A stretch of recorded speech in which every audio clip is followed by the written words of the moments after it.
हाँ भाई, सभी स्टूडेंट्स को केएमके का नमस्कार। और आज की इस वीडियो में हम लोग बात करेंगे किसके बारे में? थर्मोडायनेमिक्स के बारे में। मतलब आज इस लेक्चर में मैं आपका class 12th HSC board physics का एक नया चैप्टर शुरू करने जा रहा हूँ।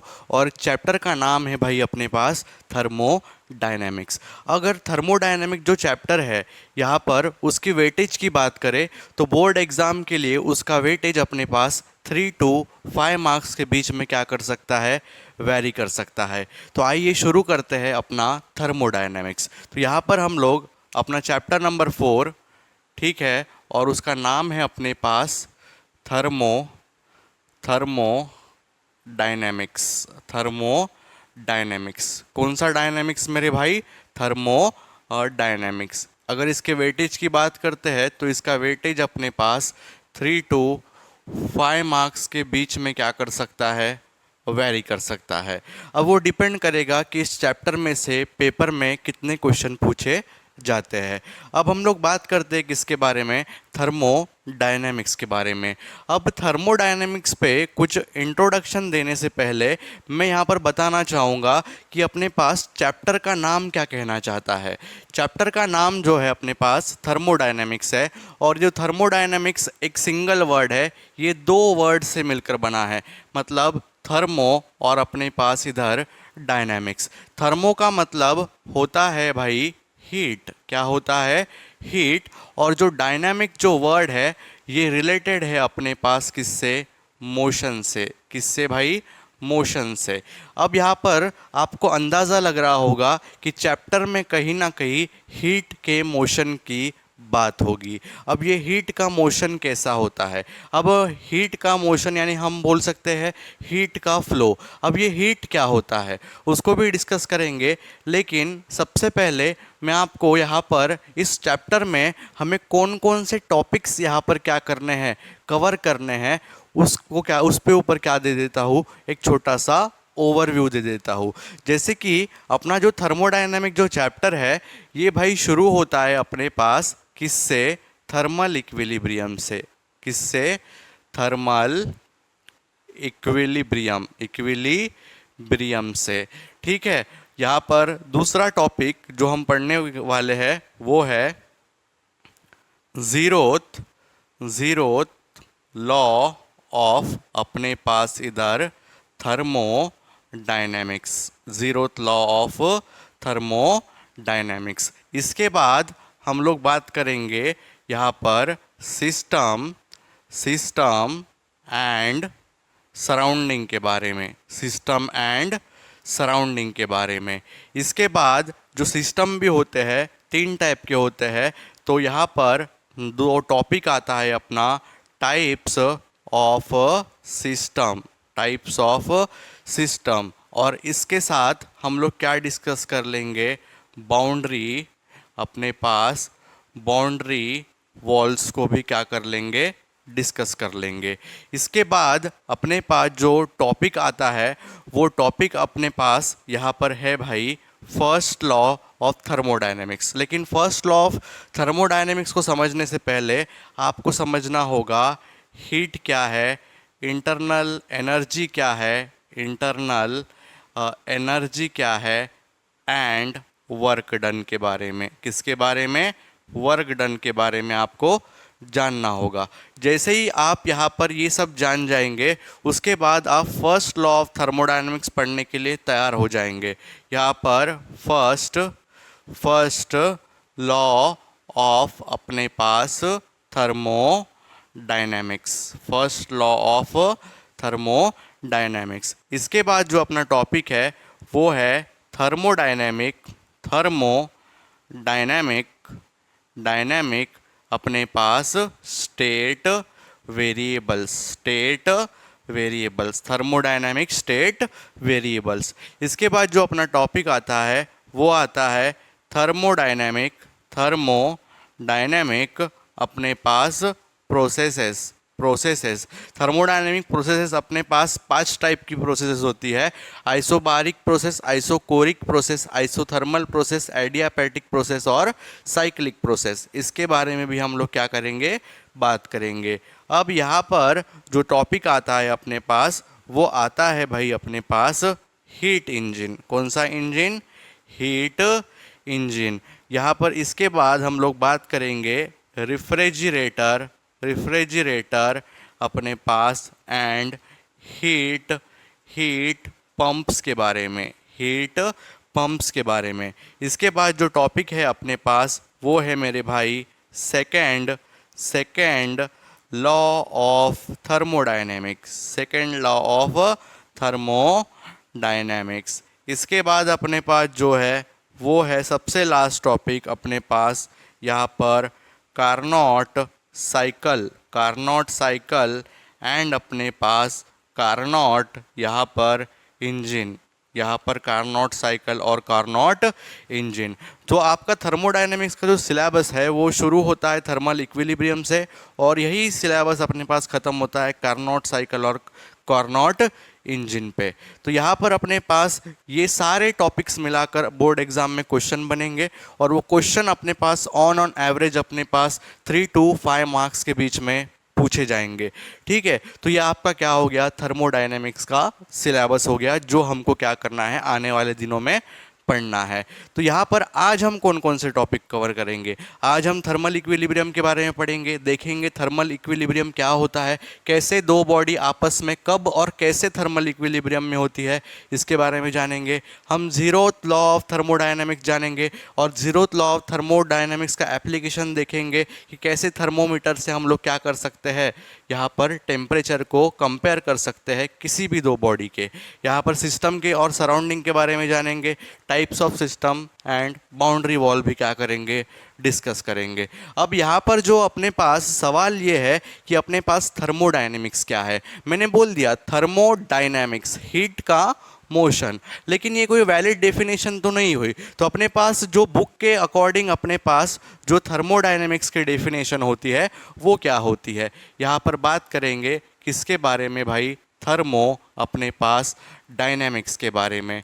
ठीक है, यहाँ पर मैं बता दूँ थर्मोडायनेमिक्स फिजिक्स की एक ब्रांच है, जैसे मैकेनिक्स फिजिक्स की एक ब्रांच है, ऑप्टिक्स फिजिक्स की एक ब्रांच है, वैसे ही अपने पास थर्मोडायनेमिक्स भी क्या है, अपने पास फिजिक्स की एक ब्रांच है, जिसके अंदर हीट एंड टेम्परेचर के बारे में जानकारी मिलती है, और हीट कैसे अदर फॉर्म ऑफ एनर्जी में कन्वर्ट होती है, और कैसे अदर फॉर्म ऑफ एनर्जी से हम हीट में कन्वर्ट कर सकते हैं। इसका जो इंटर कन्वर्जन है हीट का, उसके बारे में कौन बात करता है, थर्मोडायनेमिक्स बात करता है। तो थर्मोडायनेमिक्स क्या है, this is a branch of physics, this is a branch of physics which अपने पास deals with the concept of heat and temperature, heat and temperature, and conversion of heat into other form of energy and vice versa. इसका उल्टा भी हो सकता है। मतलब अपने पास थर्मोडायनेमिक्स फिजिक्स की एक ऐसी ब्रांच है जो हीट एंड टेम्परेचर की बात करती है। नोट कीजिएगा, यहाँ पर वर्ड आया अपने पास heat and temperature, and inter conversion of heat into other form of energy and vice versa. Vice versa मतलब इसका उल्टा भी हो सकता है। अब देखिएगा, अपने पास थर्मोडायनेमिक्स फिजिक्स की एक ऐसी ब्रांच है जो हीट एंड टेम्परेचर की बात करती है। हीट एंड टेम्परेचर क्या होता है उसके ऊपर बात करेंगे, लेकिन यहाँ पर बोला गया inter conversion of heat into other form of energy. इसका मतलब क्या होता है, जैसे हीट एनर्जी है, हीट क्या है, अपने पास एक एनर्जी है, तो हीट एनर्जी को हम दूसरे एनर्जी में भी क्या कर सकते हैं, कन्वर्ट कर सकते हैं। और ये सारी बातें किस में होती है, थर्मोडायनेमिक्स में होती है। इसका एग्जाम्पल क्या है, जैसे अपने पास पुराने ज़माने वाली ट्रेन जो होती थी वो यहाँ पर हीट इंजन यूज़ होता था, और हीट इंजन का काम क्या होता है, अपने पास हीट एनर्जी को मैकेनिकल एनर्जी में कन्वर्ट करना। मतलब हम पुराने ज़माने में क्या करते थे, हम लोग ये ट्रेन के अंदर कोयला जलाते थे ताकि हीट प्रोड्यूस हो सके, और वो जो हीट एनर्जी जो प्रोड्यूस हो रही थी वो किस में कन्वर्ट हो रही थी, मैकेनिकल एनर्जी कन्वर्ट हो रही थी। तो हीट एनर्जी मैकेनिकल एनर्जी में कन्वर्ट हो रही है, किसकी सहायता से, हीट इंजन की सहायता से। तो यहाँ पर अपने पास हीट एनर्जी मैकेनिकल एनर्जी में भी कन्वर्ट हो सकती है, और अपने पास यहाँ पर अदर फॉर्म ऑफ एनर्जी भी अपने पास हीट एनर्जी में भी कन्वर्ट हो सकती है। तो अपने पास यहाँ पर जो इंटर कन्वर्जन है, इस इंटर कन्वर्जन की बात भी हम किस में करेंगे, थर्मोडायनेमिक्स में करेंगे। तो यहाँ पर अपने पास जो heat and temperature word use हो रहा है, तो सबसे पहले मैं आपको बता दूँ कि टेम्परेचर क्या होता है। टेम्परेचर अपने पास डिग्री ऑफ हॉटनेस और कोल्डनेस ऑफ बॉडी है। मतलब टेम्परेचर एक क्वांटिटी है जो हमें इंफॉर्मेशन देती है कि कोई बॉडी का टेम्परेचर क्या है, मतलब कोई बॉडी कितना ठंडी है या गर्म है, इसकी जानकारी हमें कौन देता है, तो यहाँ पर टेम्परेचर देता है। तो टेम्परेचर अपने पास एक ऐसी क्वांटिटी है जो हमें ये बताती है कि कोई बॉडी अपने पास कितनी ठंडी है या कितनी गर्म है। और जो टेम्परेचर होता है उसको डिग्री सेल्सियस या फिर केल्विन में नापा जाता है। ठीक है, अभी यहाँ पर बात करते हैं किसकी, हीट के बारे में। किसके बारे में, हीट के बारे में, कि अपने पास हीट क्या है। जैसे देखिएगा अपने पास यहाँ पर मेरे पास दो बॉडीज़ है, ये मेरे पास एक बॉडी है, मैंने बोला इसका टेम्परेचर 75 डिग्री क्या है, सेल्सियस है। मतलब देख के पता चल रहा है बॉडी बहुत ही ज़्यादा गर्म होगी। ठीक है, फिर मैंने बोला मेरे पास एक दूसरी बॉडी है, मैंने बोला इसका टेम्परेचर मेरे पास 30 डिग्री क्या है, सेल्सियस है। क्या है, 30 डिग्री सेल्सियस है। मतलब ये वाली जो बॉडी है ये अपने पास इस बॉडी से क्या होगी, ज़्यादा गर्म होगी। अब देखो यहाँ पर मैं क्या करता हूँ, ये जो दोनों बॉडी जिनके बीच में क्या है, टेम्परेचर डिफरेंस है। टेम्परेचर डिफरेंस मतलब दोनों का टेम्परेचर क्या है, अलग अलग है। मतलब इसका टेम्परेचर ज़्यादा है, इसका टेम्परेचर क्या है, अपने पास कम है। तो क्योंकि दोनों के बीच में टेम्परेचर डिफरेंस है, मैं क्या करूँगा, इन दोनों बॉडी को यहाँ पर ज्वाइन करना चाहता हूँ। मैंने यहाँ पर दोनों बॉडी को क्या कर दिया, कॉन्टैक्ट में ला दिया। 75 डिग्री सेल्सियस वाली बॉडी को 30 डिग्री सेल्सियस वाली बॉडी के साथ क्या कर दिया, कांटेक्ट में ला दिया। अब क्या होगा, जैसे ही मैंने ये किया तो मेरे को ये दिखा कि अपने पास ये जो हाई टेम्परेचर वाली बॉडी है इसका टेम्परेचर क्या हो रहा है, कम हो रहा है, और यहाँ पर अपने पास इसका टेम्परेचर क्या हो रहा है, बढ़ रहा है। जैसे ही मैंने कनेक्ट किया इसका टेम्परेचर कम होने लग गया, इसका टेम्परेचर मेरे पास क्या होने लग गया, बढ़ने लग गया। तो ऐसा क्यों हुआ, ऐसा इसलिए हुआ जब कभी भी हमारे पास दो बॉडीज़ के बीच में क्या हो, टेम्परेचर डिफरेंस हो और उन दोनों बॉडी को कॉन्टैक्ट में लाया जाए, तो उस टेम्परेचर डिफरेंस की वजह से अपने पास एक करस्पॉन्डिंग क्वांटिटी फ्लो होती है, high temperature body to low temperature body.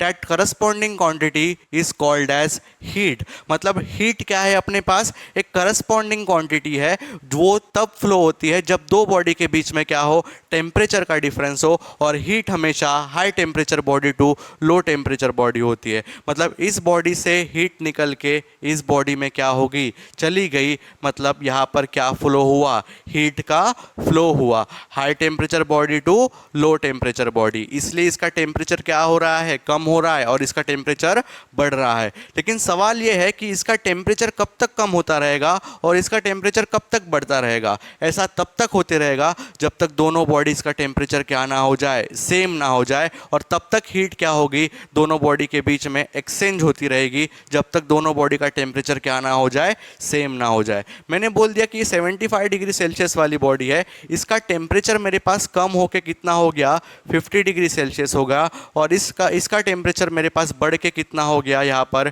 50 degree Celsius हो गया। मतलब यहाँ पर अपने पास दोनों बॉडीज़ का टेम्परेचर क्या हो गया, सेम हो गया। जब दोनों बॉडीज़ का टेम्परेचर क्या हो जाए, सेम हो जाए, तो ये जो हीट होती है ये फ्लो होना क्या हो जाती है, बंद हो जाती है। मतलब किसी भी दोनों बॉडी के बीच में टेम्परेचर डिफरेंस है तो हीट तब तक ही फ्लो होगी जब तक दोनों बॉडी का टेम्परेचर अपने पास क्या ना हो जाए, सेम हो जाए। तो अपने पास हीट क्या है, हीट वो चीज़ है वो तब फ्लो करती है जब दो बॉडी के बीच में क्या होता है, टेम्परेचर डिफरेंस होता है, और दोनों बॉडी को जब कांटेक्ट में लाया जाता है तो एक करस्पॉन्डिंग क्वांटिटी का फ्लो होता है high temperature body to low temperature body, and that corresponding quantity is called as heat. तो हीट क्या है समझ गए, यहाँ पर अपने पास हीट क्या है, करस्पॉन्डिंग अपने पास क्या है, क्वांटिटी है।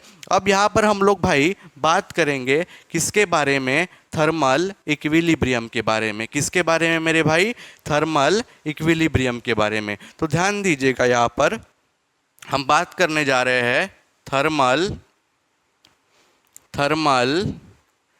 इक्विलिब्रियम के बारे में, थर्मल इक्विलिब्रियम के बारे में। अब थर्मल इक्विलिब्रियम के कॉन्सेप्ट को हम एक या दो बॉडीज के साथ डिस्कस कर सकते हैं।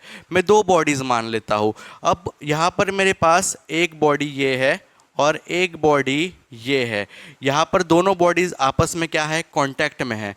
तो मैं ये कब कह सकता हूँ कि दोनों बॉडीज यहाँ पर थर्मल इक्विलिब्रियम में है। तो यहाँ पर बात करते हैं, यहाँ पर थर्मल का जो वर्ड है वो निकल के आता है टेम्परेचर से, और इक्विलिब्रियम का मतलब होता है सेम, मतलब सेम टेम्परेचर। जब भी दोनों बॉडी का टेम्परेचर क्या हो, सेम हो, और वो आपस में कांटेक्ट में हो, तो हम कहेंगे कि दोनों बॉडीज आपस में क्या है, थर्मल इक्विलिब्रियम में है। तो मैं यहाँ पर बोलूँगा if two bodies are placed in contact, they are said to be in a thermal equilibrium, thermal अपने पास, इक्विलिब्रियम अपने पास ओनली इफ यहाँ पर पहला point, there should not be exchange of heat between two bodies. मतलब अगर ये दो bodies है मेरे पास, यहाँ पर बोल दिया मेरे पास एक बॉडी है ए और दूसरी बॉडी है बी, या फिर मेरे पास दो सिस्टम है ए और बी, दोनों को क्या कर दिया है मैंने, कांटेक्ट मिला दिया है। मैं इन दोनों बॉडीज़ को आपस में थर्मल इक्विलिब्रियम में है तभी बोल पाऊंगा। जैसे मैंने बोला इसका टेम्परेचर मेरे पास क्या है, 40 डिग्री सेल्सियस है, इसका भी क्या है, 40 डिग्री सेल्सियस है। तो सेम टेम्परेचर है तो दोनों के बीच में हीट का एक्सचेंज होगा क्या, हीट का एक्सचेंज नहीं होगा। हीट का एक्सचेंज तभी होता है जब अपने पास दोनों बॉडी के बीच में टेम्परेचर का डिफरेंस हो। यहाँ पर टेम्परेचर का डिफरेंस है क्या, टेम्परेचर का डिफरेंस नहीं है, तो अपने पास हीट का फ्लो भी नहीं होगा। There should not be exchange of heat between two bodies, दोनों बॉडीज के बीच में हीट का एक्सचेंज नहीं होना चाहिए। और अपने पास यहाँ पर दूसरा पॉइंट देखिएगा, यहाँ पर दूसरा पॉइंट क्या है, दूसरा पॉइंट ये है temperature of two bodies should be same. ठीक है, अगर हमारे पास दो बॉडीज़ है और दोनों बॉडीज़ को आपस में कांटेक्ट में लाया जाए, और अगर दोनों बॉडीज़ का टेम्परेचर सेम है तो अपने पास हीट का एक्सचेंज भी नहीं होगा। तो दो बॉडीज़ थर्मल इक्विलिब्रियम में है या नहीं कैसे पहचानेंगे, अगर दोनों बॉडीज़ का टेम्परेचर क्या है, सेम है, और दोनों के बीच में टेम्परेचर सेम है, तो हीट का भी एक्सचेंज नहीं होगा। तो एक ही तरीका है पहचानने का, थर्मल का मतलब होता है मेरे भाई टेम्परेचर, और इक्विलिब्रियम का मतलब होता है सेम। अगर मेरे पास यहाँ पर एक बॉडी है ये वाली, और मेरे पास एक दूसरी बॉडी है ये वाली, ये मैंने बोला इस बॉडी ए है, ये बॉडी मेरे पास क्या है, बी है। यहाँ पर ऐसा ही बोल सकता हूँ एक सिस्टम है ए या फिर सिस्टम है अपने पास बी। अगर दोनों को कांटेक्ट में लाता हूँ, इसका टेम्परेचर कुछ है और इसका टेम्परेचर कुछ मेरे पास है, मैंने बोल दिया ये जो बी वाली बॉडी थी इसको कांटेक्ट में ला दिया। मैंने बोला यहाँ पर इसका टेम्परेचर 40 डिग्री सेल्सियस है, इसका भी कितना है, 40 डिग्री सेल्सियस है, तो दोनों बॉडीज़ का टेम्परेचर सेम है और दोनों के बीच में अपने पास हीट का भी एक्सचेंज नहीं होगा, तो अपने पास दोनों बॉडी आपस में कैसी है, थर्मल इक्विलिब्रियम में है। तो जब कभी भी थर्मल इक्विलिब्रियम को चेक करने की बात आएगी तो आप क्या चेक करोगे, दोनों बॉडीज़ का टेम्परेचर सेम है या नहीं। अगर दोनों बॉडीज़ का टेम्परेचर अगर सेम है तो दोनों बॉडीज़ आपस में कैसी होंगी, थर्मल इक्विलिब्रियम में होंगी। जैसे और एक एग्जांपल देता हूं मैं यहाँ पर, ठीक है। मैंने बोला यहाँ पर एक सिस्टम है अपने पास ए और बी, ए और अपने पास बी, इसका बोला मैंने 20 डिग्री सेल्सियस है, इसका बोला मैंने 30 डिग्री सेल्सियस है, ठीक है। मैंने यहाँ पर दूसरा यहाँ पर सिस्टम ले लिया, मैंने बोला इसको बी और सी, मैंने बोला इसका टेम्परेचर 50 डिग्री सेल्सियस है, इसका भी 50 डिग्री सेल्सियस है। तो यहाँ पर बताओ ये दोनों बॉडीज थर्मल इक्विलिब्रियम में है क्या, नहीं है, क्योंकि दोनों का टेम्परेचर क्या है, अलग अलग है, इसलिए दोनों बॉडीज थर्मल इक्विलिब्रियम में नहीं है। यहाँ पर बताओ अपने पास दोनों बॉडीज का टेम्परेचर क्या है, अपने पास सेम है, तो दोनों बॉडीज कैसी है, अपने पास थर्मल इक्विलिब्रियम में है। तो ये अपने पास क्या है, थर्मल, अपने पास थर्मल इक्विलिब्रियम में अपने पास है।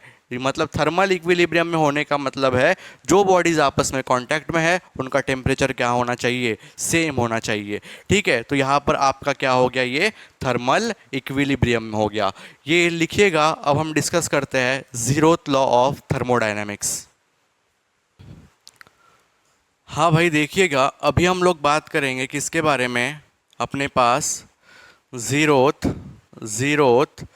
लॉ ऑफ थर्मोडायनेमिक्स के बारे में। कौन सा लॉ, जीरोथ लॉ, ठीक है।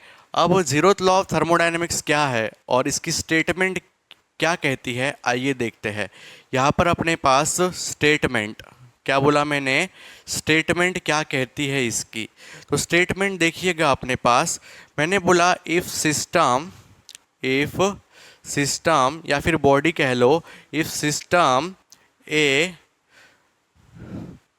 Is in thermal equilibrium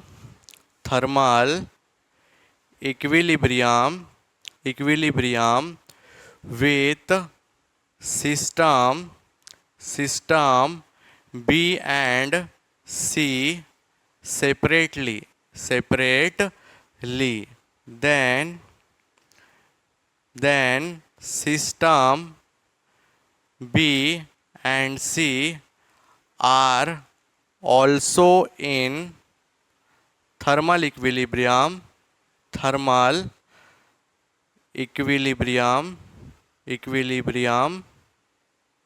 with each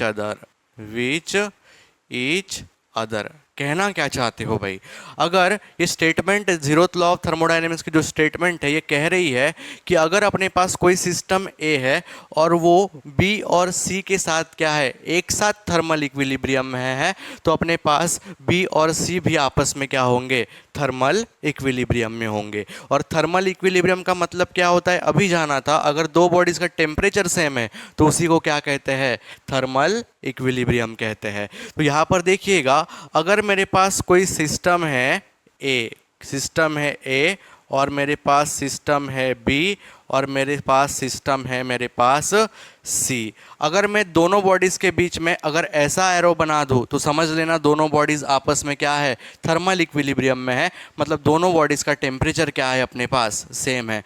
तो ये अपने पास स्टेटमेंट कहती है, अगर सिस्टम ए अपने पास सिस्टम बी के साथ क्या है, थर्मल इक्विलिब्रियम में है, और अपने पास यही जो सिस्टम ए है अपने पास यहाँ पर सिस्टम सी के साथ भी क्या है, थर्मल इक्विलिब्रियम में है, तो अपने पास इधर ये दोनों भी आपस में क्या होंगे, थर्मल इक्विलिब्रियम में होंगे।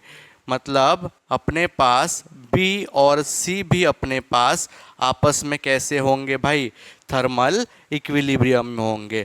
अगर सिस्टम ए सिस्टम बी और सिस्टम ए सिस्टम सी के साथ क्या है, थर्मल इक्विलिब्रियम में है, तब अपने पास सिस्टम बी और सिस्टम बी भी आपस में क्या होंगे, थर्मल इक्विलिब्रियम में होंगे।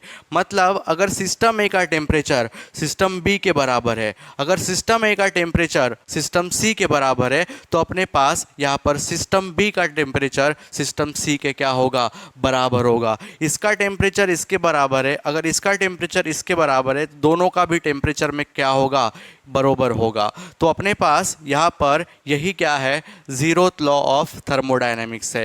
ये कहता है अगर अपने पास कोई एक सिस्टम दो सिस्टम के साथ आपस में थर्मल इक्विलिब्रियम में है एक साथ, तो ये जो दो सिस्टम बच रहे हैं ये भी क्या होंगे, अपने पास आपस में थर्मल इक्विलिब्रियम में होंगे। ठीक है, इसका अगर अपन डेली लैंग्वेज में अर्थ समझाओ तो ऐसा होता है, अगर ए बी का दोस्त है और ए सी का दोस्त है, तो बी और सी भी क्या होंगे, आपस में दोस्त होंगे। तो अपने पास थर्मल इक्विलिब्रियम अपने पास देखना था इधर, और यही क्या है अपने पास, जीरोथ लॉ ऑफ थर्मोडायनेमिक्स। और अपने पास ये जो जीरोथ लॉ ऑफ थर्मोडायनेमिक्स है किसकी बात करता है, टेम्परेचर की बात करता है। तो यहाँ पर लिखूंगा मैं zeroth law of thermodynamic, zeroth law of thermodynamics, thermodynamics gives the concept of अपने पास टेम्परेचर। किसका कंसेप्ट देता है ये, टेम्परेचर का क्या देता है, कंसेप्ट देता है। ठीक है, अभी यहाँ पर हम लोग और एक पॉइंट डिस्कस करूंगा कि ये जीरोथ लॉ ऑफ थर्मोडायनेमिक्स का एप्लीकेशन क्या है। ये जो जीरोथ लॉ है इसका अपने पास एप्लीकेशन क्या है।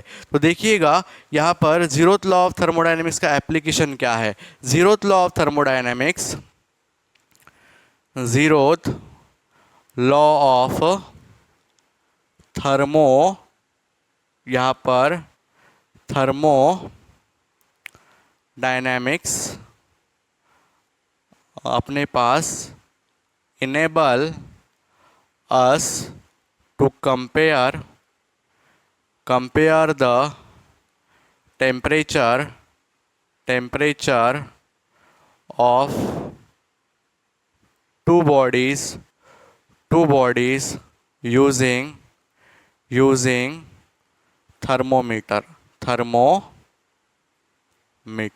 अब आप थर्मोमीटर को जो जानते हो, थर्मोमीटर अपने पास एक इंस्ट्रूमेंट होता है जो हम लोग क्या कर सकते हैं, टेम्परेचर को मेजर करने के लिए यूज़ कर सकते हैं। अब वो थर्मोडायनेमिक्स अपने पास यहाँ पर जो जीरोथ लॉ ऑफ थर्मोडायनेमिक्स है वो क्या करता है, अपने पास थर्मोमीटर को यूज़ करने में अपनी हेल्प करता है। कैसे, जैसे मैंने बोला यहाँ पर मेरे पास एक बॉडी है, ठीक है, ये बॉडी मेरे पास मैंने बोला ए है, और मैंने बोला इसका टेम्परेचर कुछ है और मुझे इसको टेम्परेचर को क्या करना है, मेजर करना है। और मैं यहाँ पर थर्मोमीटर लेता हूँ, क्या लिया मैंने, थर्मोमीटर। इस पे ऐसा क्या होगा, कैलिब्रेशन होगा, 30 डिग्री 40 डिग्री 50 60 70 80 ऐसा होगा। और इसमें क्या डली होती है भाई, मर्क्यूरी होती है। क्या होती है, मर्क्यूरी होती है। तो ये अपने पास एक बॉडी है, और ये थर्मोमीटर जो इंस्ट्रूमेंट है वो भी क्या है, एक बॉडी है। तो जैसे ही मैं क्या करूँगा, इस यहाँ पर जो थर्मोमीटर है ये इस बॉडी के क्या लाऊंगा, कांटेक्ट में लाऊंगा, तो अपने पास क्या हो जाएगा, ये जो इस बॉडी का टेम्परेचर है वो टेम्परेचर कौन दिखाएगा, थर्मोमीटर दिखाएगा। कैसे दिखाता है, क्योंकि ये बॉडी जो है अपने पास इसका टेम्परेचर नापना है, तो इसके पास में क्या लाऊंगा, थर्मोमीटर लाऊंगा। मैंने क्या लाया यहाँ पर, थर्मोमीटर लाया। तो थर्मोमीटर और ये जो बॉडी है दोनों आपस में क्या आ गए, थर्मल इक्विलिब्रियम में आ गए। मतलब इस बॉडी का टेम्परेचर और इस बॉडी का टेम्परेचर क्या हो गया, सेम हो गया। दोनों के बीच में क्या हो गई, हीट एक्सचेंज हुई, और दोनों के बीच का टेम्परेचर क्या हो गया, अपने पास सेम हो गया। और अगर दोनों के बीच का टेम्परेचर अगर अपने पास क्या हो जाता है, सेम हो जाता है, तो ये बॉडी और ये बॉडी आपस में क्या है, थर्मल इक्विलिब्रियम में है, तो ये बॉडी का टेम्परेचर भी उतना ही हो जाएगा। हमें कैसे पता चलेगा टेम्परेचर, क्योंकि इसमें मर्क्यूरी होती है और वो अपने पास एक्सपांड होने लगती है, ये एक्सपांड होकर मान लो यहाँ तक पहुँच गई, यहाँ पर रीडिंग दिखा रहा है 70 डिग्री सेल्सियस। मतलब इस बॉडी और इस बॉडी को हम आपस में थर्मल इक्विलिब्रियम में ला रहे हैं और ये चेक कर रहे हैं कि अपने पास इसका टेम्परेचर अपने पास क्या है। जितना इस बॉडी का टेम्परेचर होगा उतना इस बॉडी का टेम्परेचर होगा, और इसके मर्क्यूरी के एक्सपेंशन की वजह से वो अपने पास टेम्परेचर 70 डिग्री सेल्सियस अपने को पता चल जाएगा। अब मैंने बोला मेरे पास एक दूसरी बॉडी है, मैंने बोला दूसरी बॉडी मेरे पास बी है, इसका भी टेम्परेचर मुझे नापना है, तो मैं यहाँ पर भी क्या करूँगा, ये थर्मोमीटर लगाऊंगा। तो यहाँ पर ये जैसे ही मैंने थर्मोमीटर लगाया तो ये थर्मोमीटर इसके साथ थर्मल इक्विलिब्रियम में आ गया। तो जैसे ही थर्मल इक्विलिब्रियम में आ गया तो मैंने देखा मर्क्यूरी इस केस में अपने पास यहाँ तक एक्सपांड हुई है और यहाँ तक मेरे को दिखा रहा है रीडिंग 40 डिग्री सेल्सियस। मतलब इस बॉडी का टेम्परेचर इस बॉडी के टेम्परेचर के इक्वल है। अगर इसका टेम्परेचर मेरे पास मर्क्यूरी की एक्सपांशन की वजह से 40 डिग्री सेल्सियस दिखा रहा है, मतलब इस बॉडी का टेम्परेचर कितना है, 40 डिग्री सेल्सियस है। तो यहाँ पर अपने पास 70 डिग्री सेल्सियस, 40 डिग्री सेल्सियस, यहाँ पर इसका टेम्परेचर ज़्यादा है, इस बॉडी का टेम्परेचर क्या है, मेरे पास कम है। तो हमने थर्मोमीटर की हेल्प से यहाँ पर जीरोथ लॉ ऑफ थर्मोडायनेमिक्स यानी कि थर्मल इक्विलिब्रियम का कॉन्सेप्ट को यूज़ करके हमने दोनों बॉडी के टेम्परेचर को क्या कर दिया, कंपेयर कर दिया। तो यही अपने पास जीरोथ लॉ ऑफ थर्मोडायनेमिक्स का क्या है, एप्लीकेशन है। ठीक है, तो ये आपका क्या हो गया, जीरोथ लॉ ऑफ थर्मोडायनेमिक्स। क्या कहता है ये, अगर इस बॉडी का टेम्परेचर इस बॉडी के टेम्परेचर के इक्वल है और इस बॉडी का टेम्परेचर इस बॉडी के टेम्परेचर के इक्वल है, तो इन दोनों बॉडी का टेम्परेचर भी क्या होगा, आपस में इक्वल होगा। और यही क्या है अपने पास जीरोथ लॉ ऑफ थर्मोडायनेमिक्स है, तो इसको लिख लीजिएगा। हाँ भाई, अभी हम बात करेंगे सिस्टम और सराउंडिंग के बारे में। किसके बारे में, सिस्टम और सराउंडिंग के बारे में। सबसे पहले सिस्टम क्या है वो बताना चाहूँगा।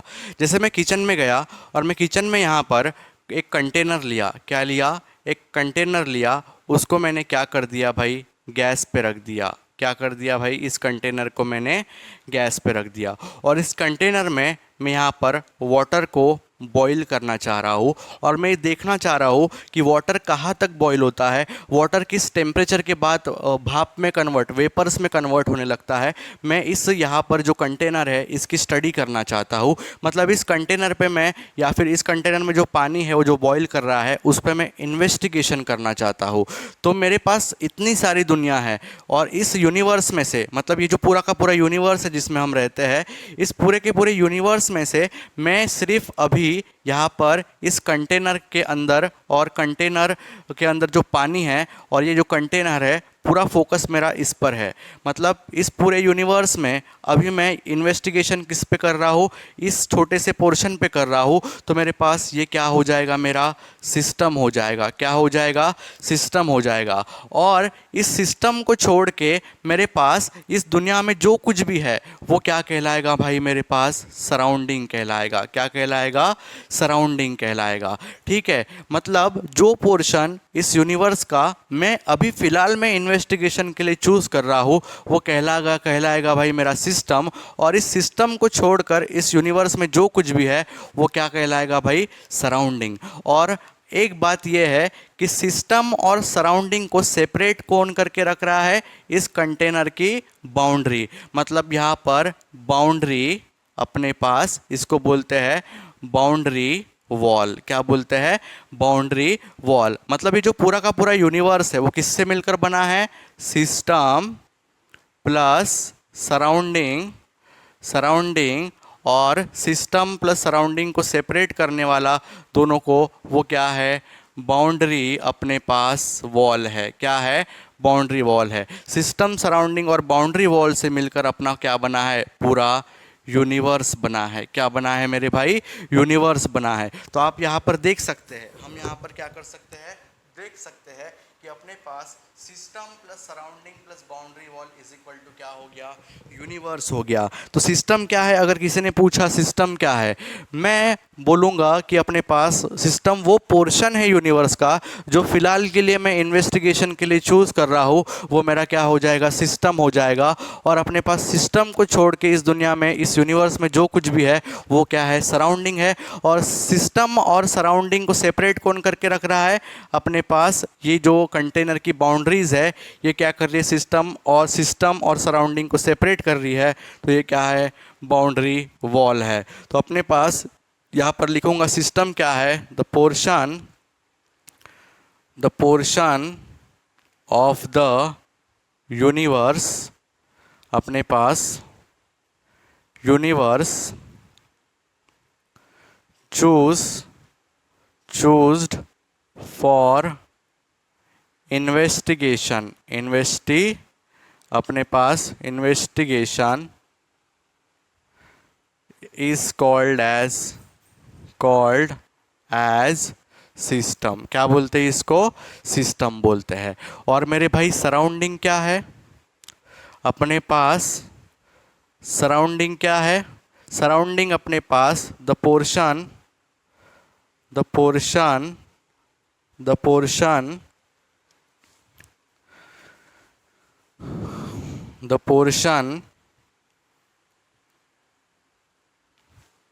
Of the universe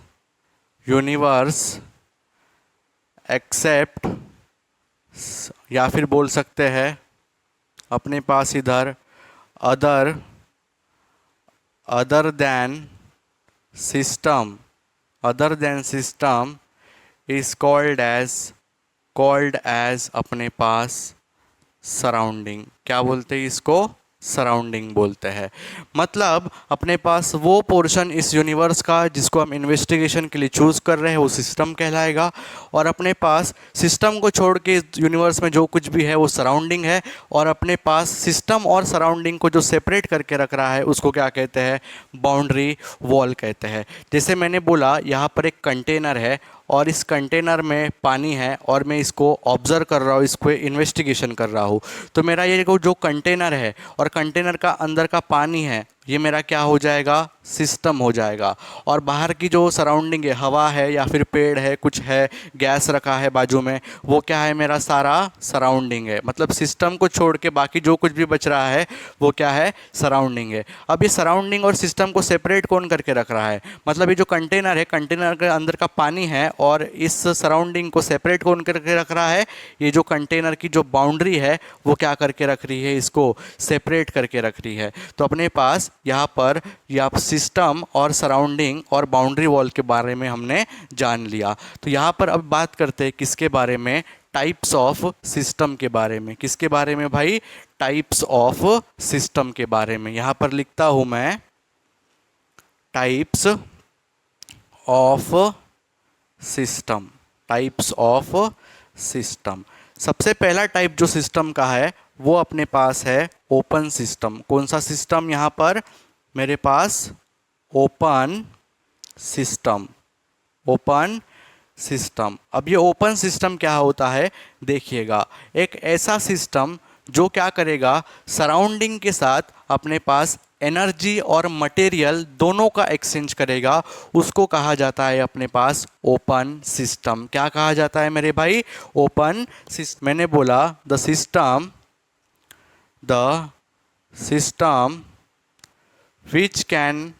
which can exchange energy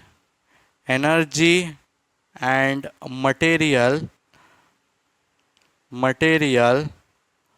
both with the surrounding is called as open system. इसका एग्जाम्पल क्या है, मैंने इसका एग्जाम्पल बोल दिया भाई, वाटर, अपने पास water boiling in a container. ठीक है। अब देखो मेरे पास एक कंटेनर है जिसमें मैं क्या कर रहा हूँ, वाटर को क्या कर रहा हूँ, यहाँ पर बॉईल कर रहा हूँ। नीचे क्या है भाई, गैस है, और कंटेनर का ढक्कन क्या है, ओपन है। तो यहाँ पर देख सकते हैं जैसे ही मैं कंटेनर में वाटर क्या करता हूँ, बॉईल करता हूँ। मैंने कंटेनर में वाटर क्या करना किया, बॉईल करना शुरू किया। जैसे ही मैं टेम्परेचर बढ़ाते जाऊँगा, बहुत देर तक बॉईल करता रहा, तो वो जो वाटर है उसके अंदर का, मतलब इसके अंदर का जो पानी है वो भाप बन के उड़ जाएगा। मतलब ये सराउंडिंग के साथ अपने पास मैटर को क्या कर रहा है, एक्सचेंज कर रहा है। भाप बन के क्या हो गया, सराउंडिंग में वाटर क्या हो गया, उड़ गया। तो अपने पास यहाँ पर जो मटेरियल था वो एक्सचेंज हो गया किसके साथ, सराउंडिंग के साथ। अब देखिएगा मैंने इस कंटेनर को ऐसे निकाल कर गैस में से नीचे रख दिया, तो थोड़ी देर बाद पानी भी क्या हो जाता है, ठंडा हो जाता है। मतलब एनर्जी का भी क्या हो गया, अपने पास एक्सचेंज हो गया किसके साथ, सराउंडिंग के साथ। तो ऐसा सिस्टम अपने पास जो मटेरियल और एनर्जी दोनों का एक्सचेंज कर दे सराउंडिंग के साथ, उसको कहा जाता है मेरे भाई ओपन सिस्टम। क्या कहते हैं उसको, ओपन सिस्टम कहते हैं। अब यहाँ पर देखिएगा, अब हम लोग बात करेंगे किसके बारे में, इधर क्लोज सिस्टम के बारे में। क्लोज्ड सिस्टम के बारे में। The system which can exchange energy but not material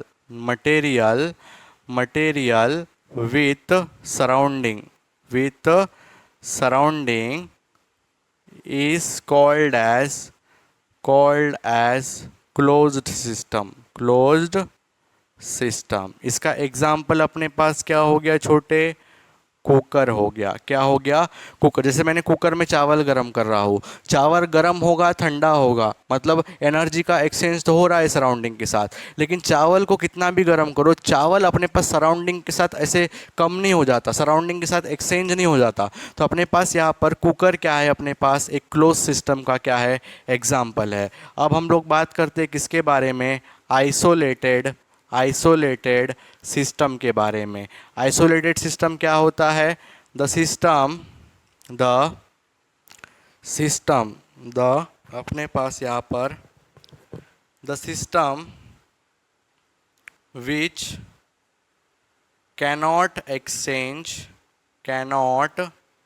exchange neither energy nor material with surrounding, cannot exchange अपने पास एनर्जी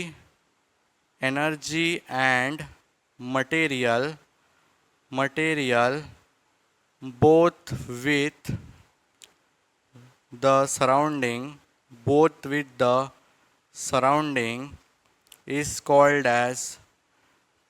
as isolated सिस्टम अपने पास। और आइसोलेटेड सिस्टम का अपने पास एग्जाम्पल क्या है भाई, अपने पास थर्मस। क्या है, थर्मस। जो आपकी थर्मस की बॉटल होती है, अगर मैं उसमें सुबह 7 बजे यहाँ पर क्या करता हूँ, गरम चाय रखता हूँ, तो शाम के 7 बजे तक क्या रहेगी, अपने पास गर्म ही रहेगी। मतलब थर्मस अपने पास एक आइसोलेटेड क्या है, सिस्टम है। उसमें से ना तो अपने पास चाय कम होगी, ना चाय का टेम्परेचर कम होगा। जितना मैंने टेम्परेचर के साथ उसमें चाय भरी थी, वही टेम्परेचर के साथ क्या रहेगी, ओपन करने तक वही टेम्परेचर रहेगा। मतलब उस सिस्टम से ना तो एनर्जी का एक्सचेंज हुआ है, ना मटेरियल का एक्सचेंज हुआ है सराउंडिंग के साथ। तो ऐसा सिस्टम अपने पास क्या कहलाता है, आइसोलेटेड सिस्टम कहलाता है। तो इसको भाई लिख लीजिएगा। ये आपका क्या हो गया, अपने पास thermal equilibrium, zeroth law of thermodynamics, अपने सिस्टम और सराउंडिंग के बारे में जान लिया और टाइप्स ऑफ सिस्टम के बारे में भी जान लिया। तो ये लिख लीजिएगा। इसके बाद हम लोग डिस्कस करेंगे heat, internal energy and work done.